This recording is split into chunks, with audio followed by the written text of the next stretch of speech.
It's the Board Talk Podcast presented by Frequency Canvas with your host, Kyren Monteiro, Season 2, Episode number 6, The Art and Necessity of Audio Mastering, Part number 2. Let go.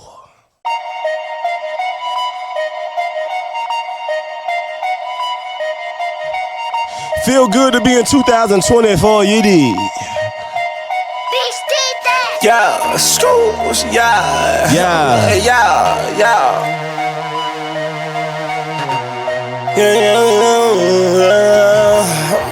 Hey, Let go. I shut it down. Hey. I shut it down. I'm levitating, so that means I'm off the ground. I'm feeling it, so that means I'm about to clown. Yes, sir. Please excuse the drip, cause somebody might drown. I shut it down, shut it down. Hey. I'm levitating, so that means I'm off the ground. I'm feeling it. So that means I'm about to clown. Yeah. Please excuse the drip, cause somebody might drown. Yeah. Going so for the broken, back at it again. Call me with the What's going on, everybody? My name is Kyren Monteiro. I want to welcome y'all to the Board Talk Podcast presented by Frequency Canvas, Season 2, Episode number 6. Round of applause, man. And that round of applause is for you, the listener, man. Make sure that you check out the Board Talk Podcast on things like Apple Podcasts, Google Podcasts, which is going away and turning into YouTube Podcasts. So for everybody subscribe to Google Podcasts, make sure that you transition all your favorite podcasts like the Board Talk Podcast over to YouTube. This is similar to what they did to Google Play Music years ago, and it rolled all into YouTube Music. So similar thing. But yeah, Apple Podcasts, Google Podcasts, which is now YouTube Podcasts. Anywhere that podcast exists, Amazon Music, wherever they exist, make sure that you check it out. Yeah, we got a lot to talk about in a short amount of time. First off, there's been a little gap in season 2 of the Board Talk Podcast, so it's good to be back. The Board Talk Podcast is a podcast that is dedicated to all things related to audio production. And so, this is a special niche of people who are going to be listening to this. Different people throughout the music industry and the entertainment industry are going to be listening to this podcast.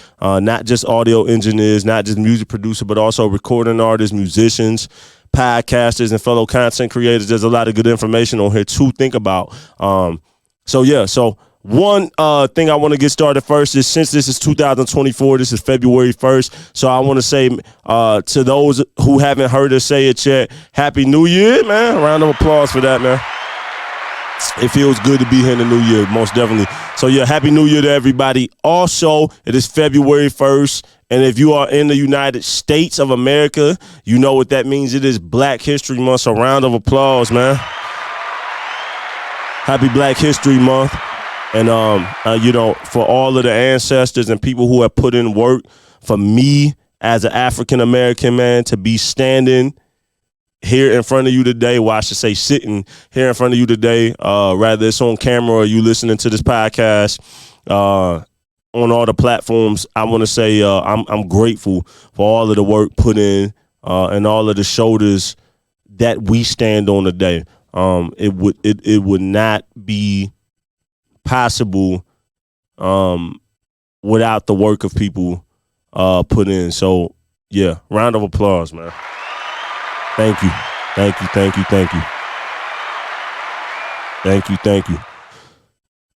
First off, I gotta say that in January of 2024, I was honored by the Avidity Awards for the Master Engineer of the Year. Round of applause, man. That is big stuff, man. Where I'm from, that don't happen. So shout out to everybody at the Avidity Awards. People like Derek Huggins, Tiffany French, and their entire team. They are a great organization for independent artists and for people that work within the independent realm of the music industry. So if you are an independent artist, a gospel artist, Christian hip hop, inspirational artist, they got a lot of great resources. So make sure that you reach out to the Avidity Awards. They got a lot of stuff going on. I don't even want to name everything that Derek Huggins and his team got going on, but make sure that you check out the Avidity Awards. Make sure that you check out everything attached to that organization. Round of applause for them. Thank y'all. So thank you for everybody that voted publicly and everything, due to everybody's efforts put in honoring me. I've been able to say I've had Billboard credits, major label credits, major magazine coverage, blah, blah, blah. But now I can say I'm an award-winning master engineer. So round of applause, man. Round of applause for that. Thank you very much. It's an honor. Thank you to everybody in my city too, because this has inspired and means a lot to my community here in Marion, Indiana, which is only a small town of 30,000 people. So I want to dive into this episode. How fitting that the Master Engineer of the Year talks about the art and necessity of audio mastering. Because when you hear this word mastering, what does that mean? Especially in the context of record production, of making records, making music. What is audio mastering? And so this is the art and necessity of audio mastering, part 2. Part 1 featured a good friend of mine, a mentor and new mentor of mine, Roger Willis of New Beginning Mastering. Round of applause for him. And we're going to duplicate that process, but I'm going to add on to it. First off, when you look at audio mastering, the technical definition on paper is the last step in the creative process, the first step into the distribution process. Let me say that again. In terms of making music, audio mastering is the last step in the creative process, the first step in the distribution process, meaning that it is the last step in the production phase of record making. And also, when you're making records, you're starting at the songwriting and the production phase. And then, once that happens, you get the song recorded. And then once it's recorded, you take all of those final recordings, and then you have what's called mixing, a mixing engineer. You get the song mixed, and that's where you're taking all of those individual elements and kind of putting a piece of the puzzle together, and presenting this stereo file that can be listening. And then from there, that's when guys like myself, Roger Willis, and other master engineers come in and take our expertise, and we're kind of like the Photoshop, with the last step in the process where we're able to enhance it, do some corrective things and some creative things, and also get it ready for distribution. If you're on CDs, let's say we're mastering the whole album, you're dealing with things like the spacing in between songs, fade in and fade out. You're making sure that 1 through 10 on the album flows right. Song 1 don't come in with a lot of bass, and then song 2 come in with little bass, or song 1 don't come in this loud, and then song 2 is like real quiet. So our responsibility is to make sure that that whole album 1 through 10 can just play through, and you're taking these, kind of not random songs, but songs that have been done in isolated time periods, could have been done in different studios by different engineers and different producers. And what we're doing is we're making this cohesive body of work translate into the real world on as many systems as possible. We're using things like equalizers, compressors, limiters, and clippers, different saturation tools, sometimes reverb. We're doing automation. So what we're doing, there's some similarities of things that happen in mixing, but it's completely different, because in mixing, you're dealing with every individual file of a song, versus in mastering, most of the time, you're dealing with just a stereo file. Now, sometimes you can do something called stem mastering, where a mix engineer may group a mix down and send it to us maybe in 4 to 6 different wave files. So you might have like drums and bass on one, you might have all of the instruments on one, you might have main vocals on one, then you might have background vocals on another, and then we might take that. But it's preferred to just kind of do standard stereo mastering. And then in terms of getting it ready for distribution, we're embedding ISRC codes. We're dealing with things like metadata. We're dealing with things like DDP images, which stands for disc detection protocol image, which is basically like a red book disc or a master disc in a digital form, and labels and artists can send those over to CD manufacturers, and those can get burned from there. When it comes to vinyl, you got to do a whole separate process for vinyl mastering and vinyl manufacturing. So mastering is dealing with all of these things. So it's not just making a song loud real quick and getting it out to the world. It's actually more things than that. So that's the first thing to go over. What is audio mastering? Second, why is audio mastering important? Audio mastering is very important because, once again, like I kind of just stated before, you want a different set of ears to come in and bring some unbiasedness and bring some objectivity to the team and to the process. And when you've heard a song a million times, your ears get worn out. If I've never heard a record, then I get to bring some objectivity to it. I have an unbiasedness in the process because I've never heard it before. And I'm uninvolved, and I have less of an emotional attachment to the record where I can be honest.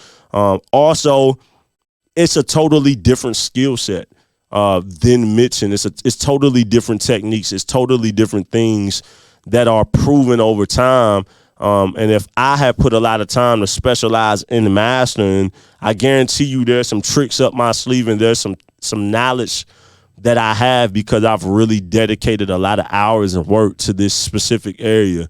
And you want to make sure that you're bringing the best presentation to the world.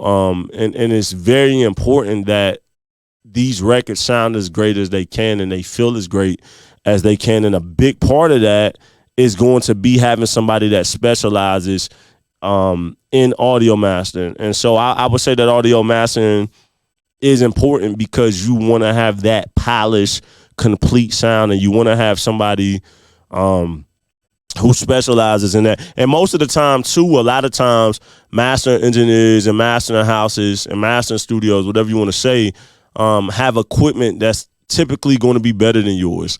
The acoustics of the room, like the room treatment, is going to be better. They probably we're going to have probably software that is better for mastering than you have. The plugins and the digital software that it takes for mastering that you probably wouldn't spend money on. We're going to do that because we specialize in that. And don't get it twisted. There's a lot of mixing engineers who have really great gear as well, and artists are buying, home studios and things like that with great gear that's treated. So the mastering environment is not the only professional environment in the process, but historically it's typically better than the stages in the production process prior to it. And so, yeah, that's important that you want to have somebody that knows what they're doing in an environment that is specified and spec for mastering to be done. It's very important that what's done in the studio translates into the real world on as many playback systems as possible. That's a part of mastering, all right?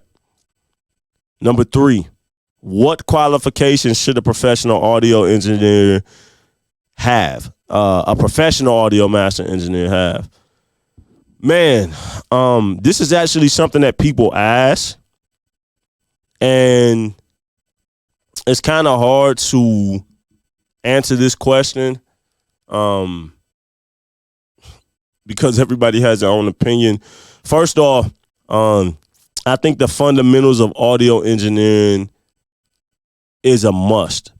All master engineers are some of the smartest guys in the process. They most of the time they've spent time learning the full process of record production, so that they can be well informed on working with everybody else.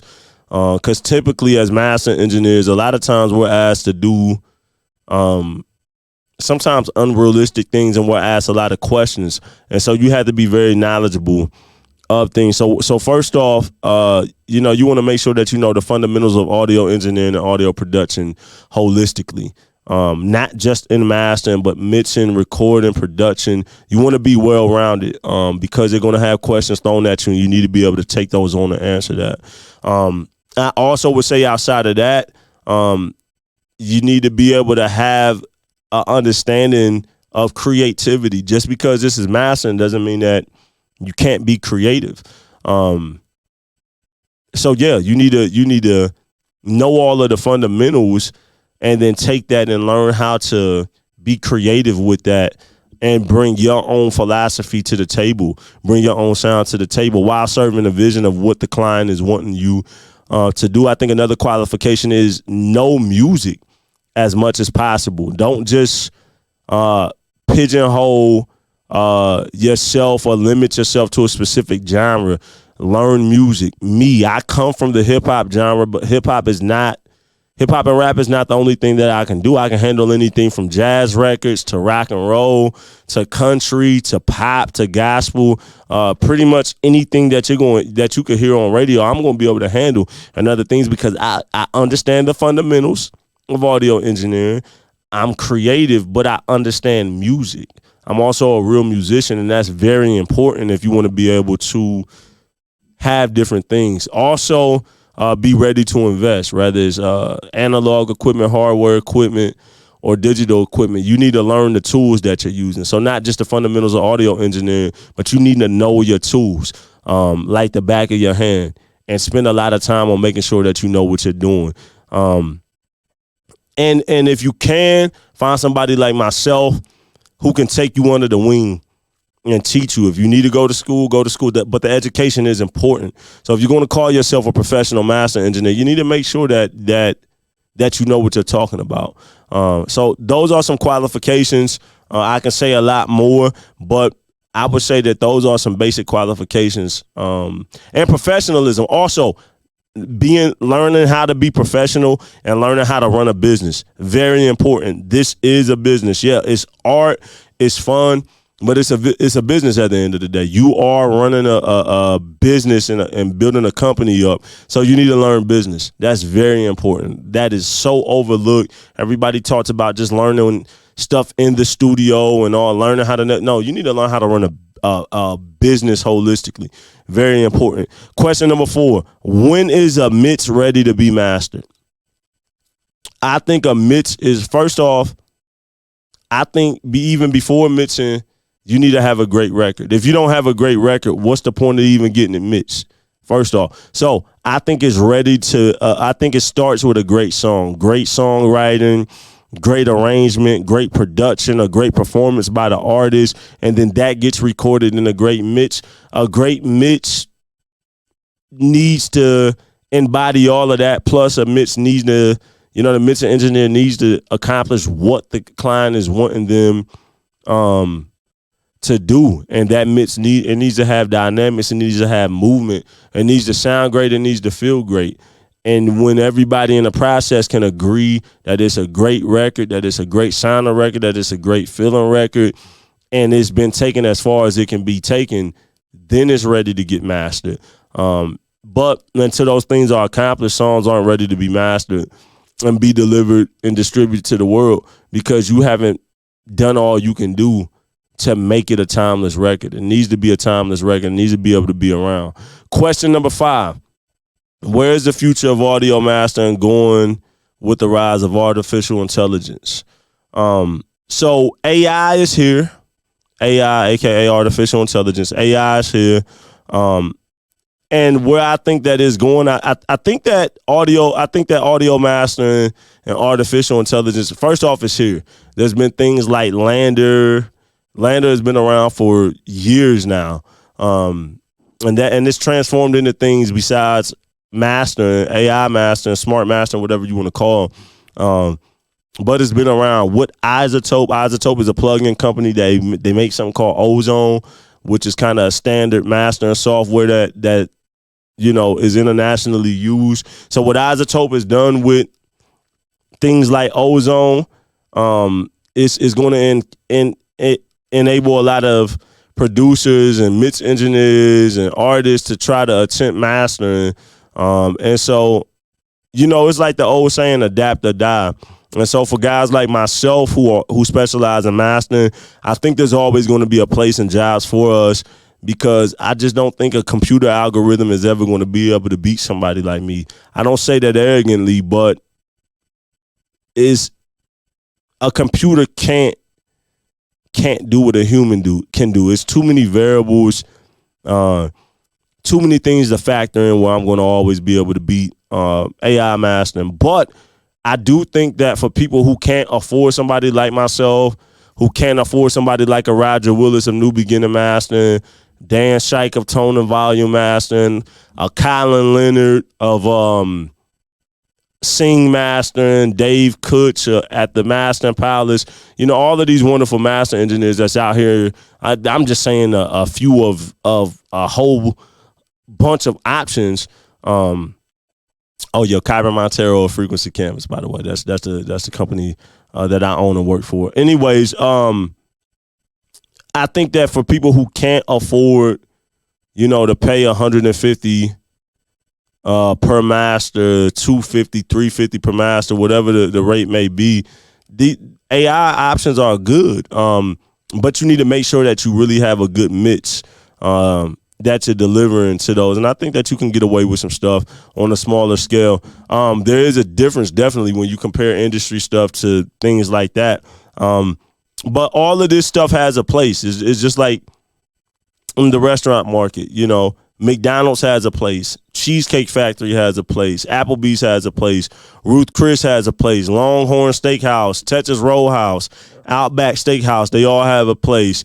Your mom and pop's restaurants in your city have a place. All of these, there's a market for all of this stuff. So I think just like any other industry, there's a market share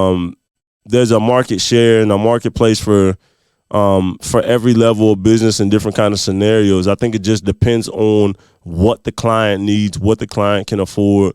Rather that's an independent artist, independent record label, major label, whatever it may be. I just think it depends on budget, and I think it depends on what is needed for the client and needed for the job. All right. So I know that's a lot of geeky talk. Round of applause, man, for hanging out with me.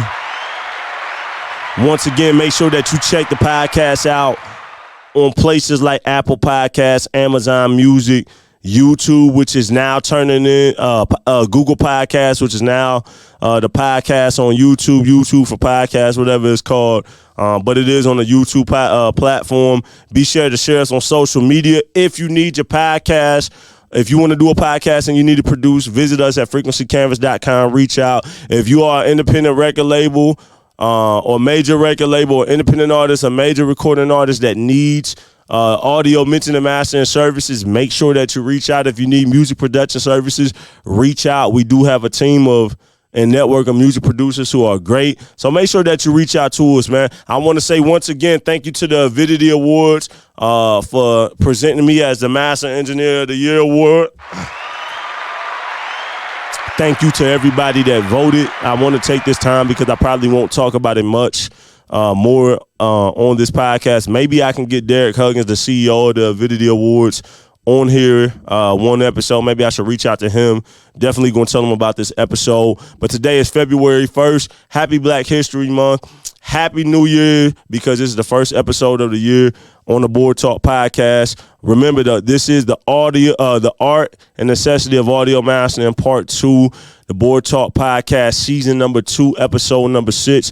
We're going to end out with my new single, Shut It Down, which is available from Engage Records on all platforms right now.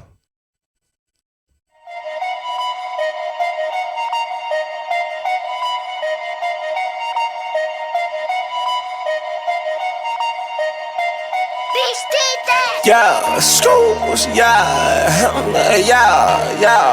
Yes, sir, yes, sir. Yeah. Hey, I shut it down.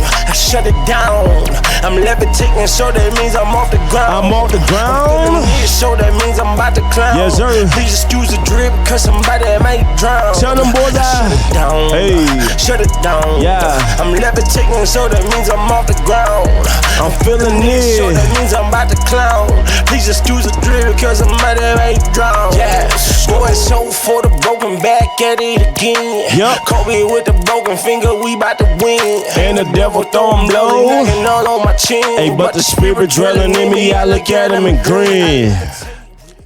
Be blessed, y'all, man. Go be productive, sound great. Frequency Canvas is the sound. Thank y'all.